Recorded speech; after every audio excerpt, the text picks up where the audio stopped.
Hi friends, ఎలా మినపండలు చేస్తున్నాం friends. సున్నుండలో ముందుగా బెల్లం దొక్కుంటున్నాము. కుంది బెల్లం వేసుకొని కుంది జరిపాని పిండి వేసుకొని చేసుకొని మినప్పిండిదిగో ఫ్రెండ్స్. నా పిండి చూపిస్తుంది. కేజీ మినువులకి ఈ పిండి వచ్చింది ఫ్రెండ్స్. AP mixie అరేపించాము. బెల్లం నలగొట్టుకొని వండలో మరకాసి ఉంటే రోజు తింటారని ఒక్కొక్క ఉండగా 2 సార్లుగా కలుపుకుంటాం. మంచి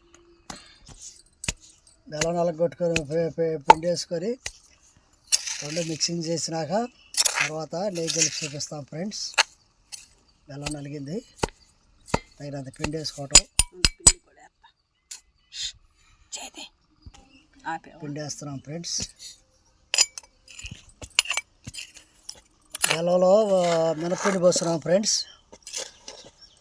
వీటిని మినప సున్నుండలుగా చేసుకొని తింటారు కాబట్టి ఈరోజు మేము సున్నుండలు తయారు చేసుకున్నాం ఫ్రెండ్స్.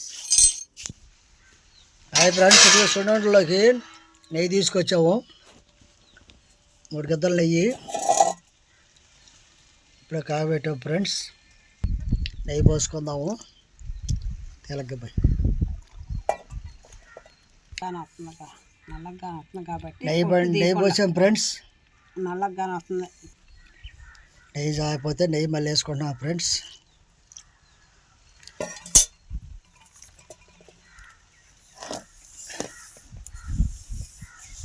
పొట్టు తీయకుండా సున్నుండలకి పొట్టు తీయకుండా వేపి మా మిషన్ వేపించాం ఫ్రెండ్స్.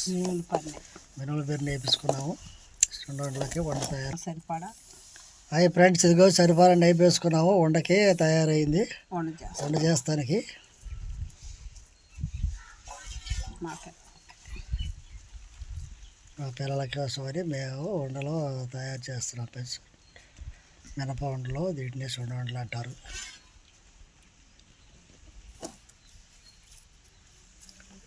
వండ తయారైంది ఫ్రెండ్స్. మా చిన్నపిల్ల తింటుందని చెప్పు. తిను నాకు. హాయ్ ఫ్రెండ్స్, మా ఎవలా తింటుంది. తీసుకో వండలు ఫ్రెండ్స్. హాయ్ ఫ్రెండ్స్, వండలు తయారైనవి. కొద్దిగా ఉంది, ఇక్కడ పిండి చేస్తుంది. చూపించాలా తిను. ఎలా సున్నుండ ఎలా ఉందా? సూపర్ ఉంది. నెయ్యి అది బాగుందా? టేస్ట్ సరిపోయిందా? సరిపోయింది. అమ్మాయి తింటుంది ఫ్రెండ్స్.